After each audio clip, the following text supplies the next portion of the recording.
The military changed me. Why are you leaving the military? Like, I didn't even recognize myself. I'm ruffling feathers. And this is where the story of my career shifts and changes. Good morning, guys. Welcome back to my channel. My name is Sydney. Actually, first of all, let's start. This is my second time recording this video because yesterday I tried to record this video. I ended up never pressing record. So this is my second time recording this video. And today's video is going to be the story behind why I left the military. Originally, my channel is all about military topics and a little bit of fashion, beauty, stuff like that. Today though, we're gonna get back into some military content because if you guys don't know, I'm a United States Air Force veteran now. As of June 25th, I'm a veteran. I'm no longer active duty.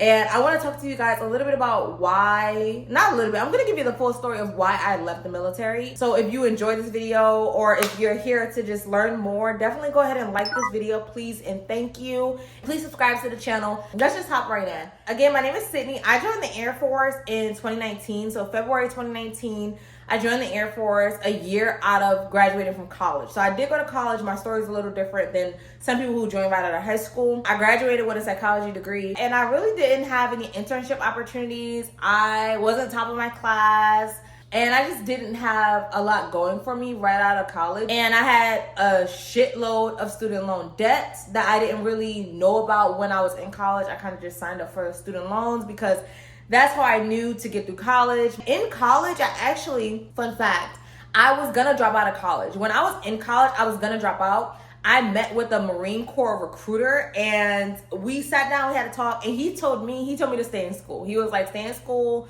I don't think, essentially you're not built to be a Marine, which is true. I wasn't built to be a Marine. I still am not built to be a Marine, but my father is a Marine Corps veteran. So that's what I grew up knowing, like Marine.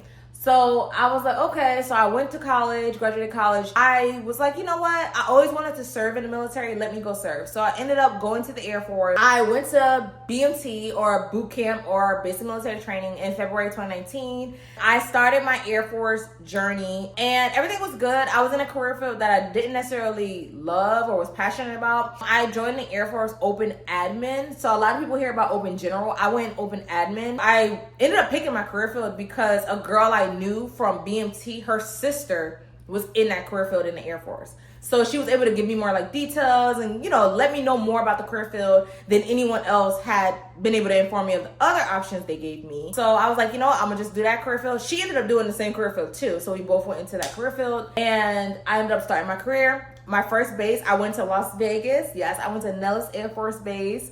And I have videos on my channel, which is so cute, like looking back at my dorm room and stuff. If you guys are interested in my previous Air Force content, definitely go check it out. I have a playlist on my channel, so just go binge it. So got to Vegas, was learning my job, was learning the Air Force, was learning like the structure of the military. I'm gonna get to why I left the military. This is all important. The backstory is important to build up to where I ended up being. I'm in Vegas.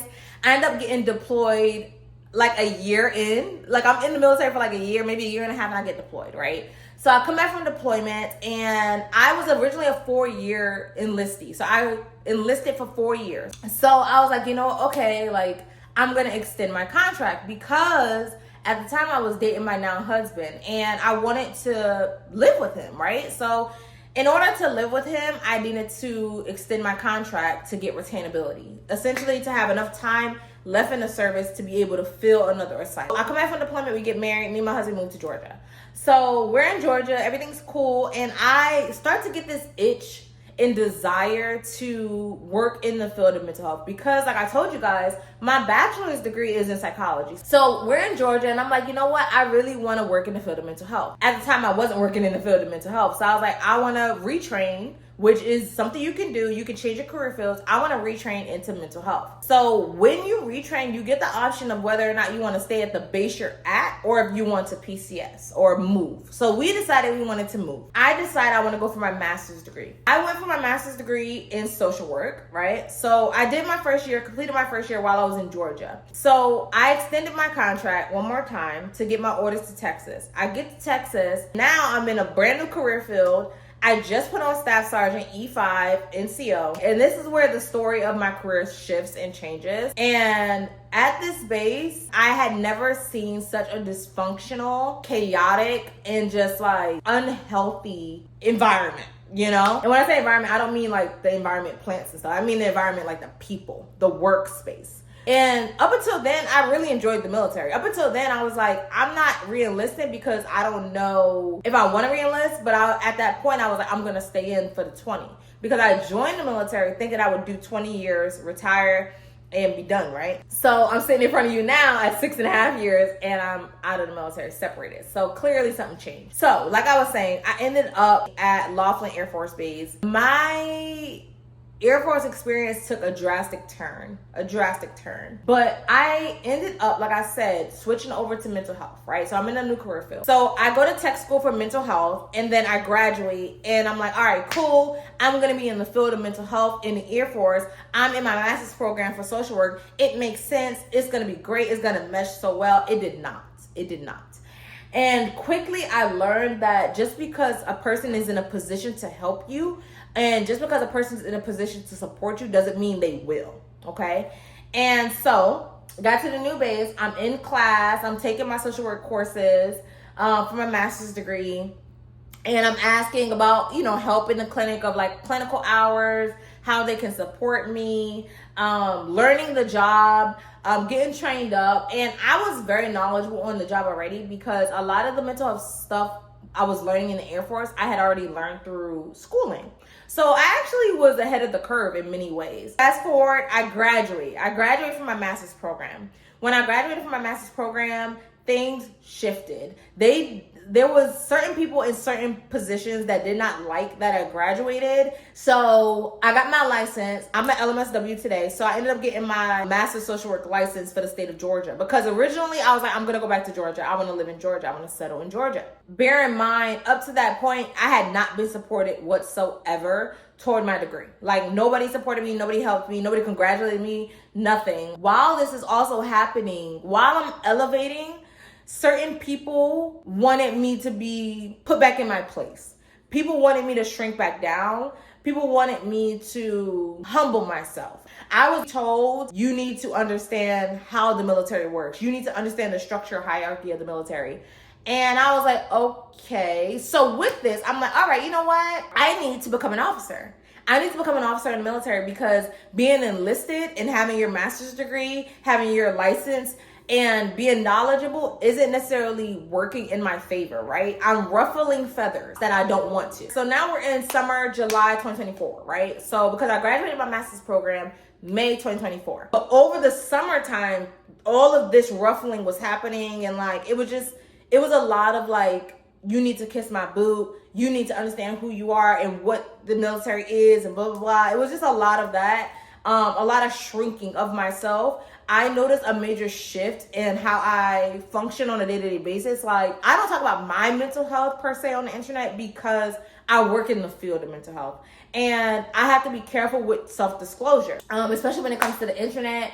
I never know who's going to become a client. I never know who's gonna see my videos, right? So I have to be very mindful of what I put on the internet in terms of my mental health. So let's just say I wasn't functioning in the way that I normally function. I didn't even recognize myself. My friends, family, my husband, people who knew me before the military, people who knew me when I initially joined the military, they just noticed this major shift in me. And I noticed it too, but not so much until it became a real problem. I am in the summertime, all this is happening, transitions are happening, and I'm kind of thrust into this position where I have to put myself on the back burner, okay? So like I said, I decided I'm gonna go ahead and become an officer. I'm gonna apply to become an officer. I get everything I need to get together. In October of 2024, I went ahead and took my license exam, passed it, actually surpassed the cutoff score, okay? Passed it. And I noticed when one of my friends, she's also a coworker, but she announced it in front of the clinic and she told everybody, literally no one clapped for me. No one celebrated me except for her. And I was like, you know what? That's okay. And I was like, maybe the military isn't for me. Like, these are the thoughts I'm starting to have at this point. I'm like, maybe the military isn't for me. Maybe they're right. Maybe I'm the problem. Maybe, I need to get out of the way because I can't do it. I'm not good enough. And I'm starting to tell myself all these negative things. Excuse me, I was crying. But I'm starting to tell myself all these negative things that aren't true, but when you hear something so often and when you are the target of so much negativity, eventually you start to believe it. Unless you have a counterbalance, unless you have a counter story to challenge those thoughts and opinions, you start to believe it. So I'm like, I put my head down. I'm like, all right, cool. I'm going to apply. So boards for becoming an officer opens up, right? I apply, and when I'm applying, there's a transition in my clinic where a certain person comes into power at that time over my career, over, major things in my career. So this person already had an issue with me prior, like they did not like me. And to this day, I think they don't like me, but I don't care anymore. I don't have to answer to them ever again in my life. But they didn't like me, and they told me. They made sure they told me. So they made a decision and they made a move that really negatively impacted me moving forward. So prior to this, I was getting awards. I was being recognized at the highest level on the base. I was known for being this amazing person in the community, like, which I am and which I was, right? I was impacting so much change and leaving so much positive impact in my community. And I guess they didn't like that. They'll never admit that they didn't like that, but I know they didn't. Cool. The person makes this decision. When they make the decision, I end up not getting picked up to become an officer, okay? And I end up getting passed up on certain awards. I'm not allowed to be put up for certain boards and awards and stuff. So I was like, you know what? Okay. This all happens in December. I found out that I didn't make it in December. I found out that I couldn't go for awards in December. I found out that I was going to miss certain opportunities in December. And I was like, you know what? December, that was my last, becoming an officer and applying to become an officer was my last kind of like deciding factor, because my contract with the military was up in June of 2025. So 6 months later, right? So I was like, if I become an officer, I'm going to stick it out. I'm going to stay and I'm going to do my thing. If I don't become an officer, if I get rejected, I need to move on, because perhaps this chapter of my life is over. Why prolong? You ever read a book that you're like, hey, like 3 of these chapters was not needed? Or you ever watched a movie where you're like, hey, they could have ended this like 30 minutes ago? That's how I felt about it. And I was like, why force something that's not meant to be? Am I blocking a blessing? Come to find out I was. So, like I said, I found out in December I didn't make it. All these things are happening in December. So me and my husband, we sit down and we're like, okay, what do we want to do? Like, what do you want to do? So I told him, I was like, I want to get out. I don't want to be in the military anymore. It's not healthy for me and it's hindering me. It's hindering my growth. So husband's in agreement. So he's like, all right, well, what does that look like? I said, well, I still want to be in the field of social work. I want to be a provider. I still want to work in the field of mental health.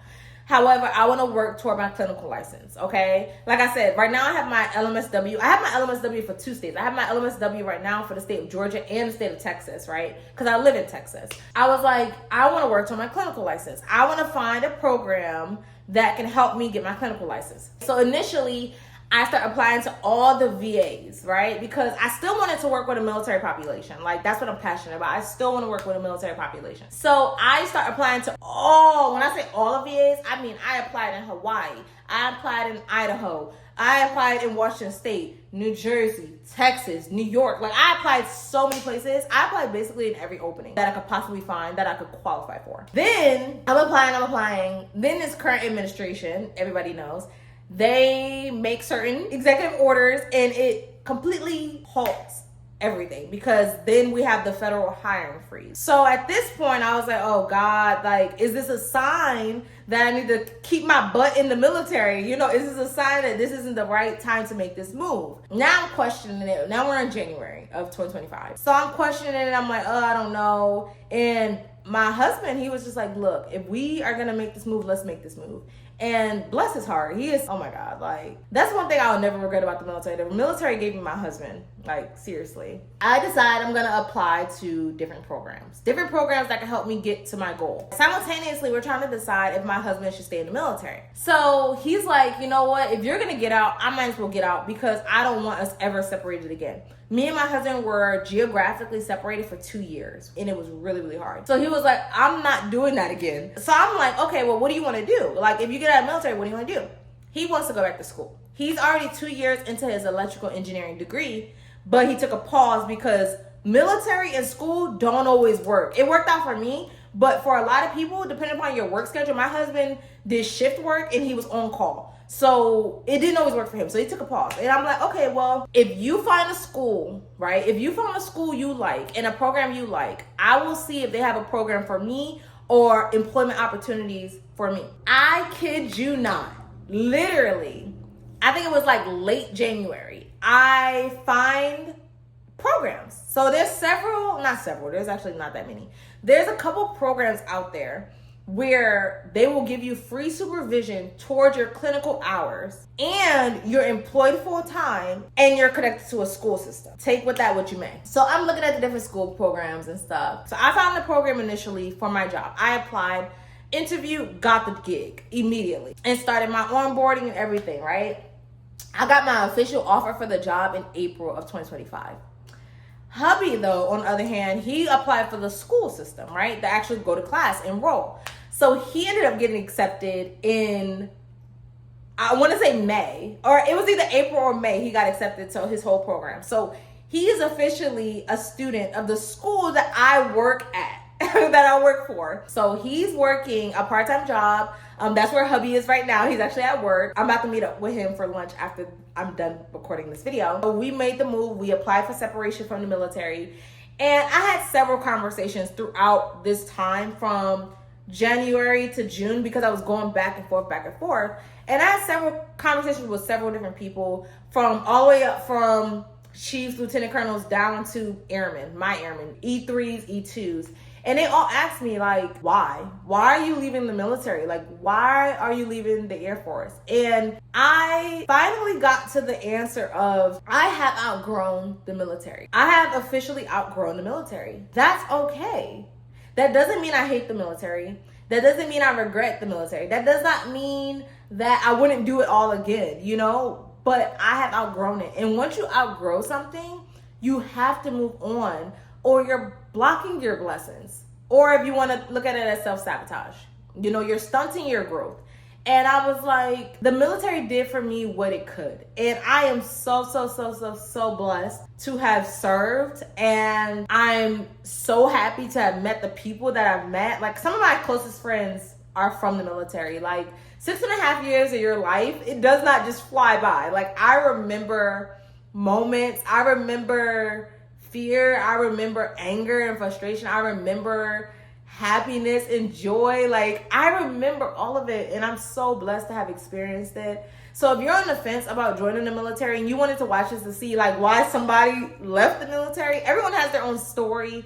But if you are truly passionate about serving and you want to serve, or you need to be able to feed your family, you are fighting homelessness, want something new, you want to travel, you want to explore, you want education, like whatever the reason, if the reason is valid to you, do it. Do 4 years, get your feet wet and get out. You know, do 4 years, get your feet wet and get out. That's what I tell so many people. I feel like I could still be a recruiter for the military, even though I'm not in the military, but I have outgrown it, and I refused to stay in a space and in a place that was damaging. My mental health will never be the same. It will never be the same. Like, I know on camera right now I'm smiling and I'm able to talk to you guys, but I have challenges every single day. I almost cried again, but I face challenges every day, and my husband could attest to this. The military changed me. It changed me. And this last assignment was the assignment that I was like,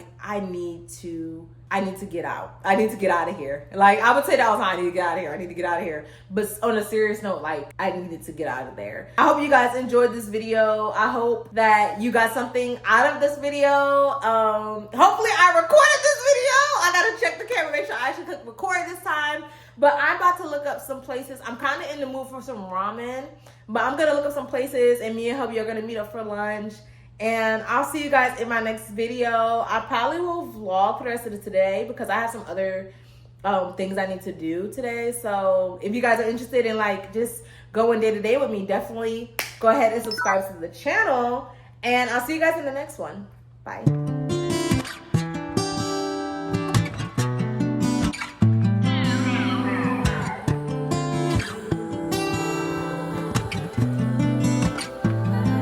Said you needed space,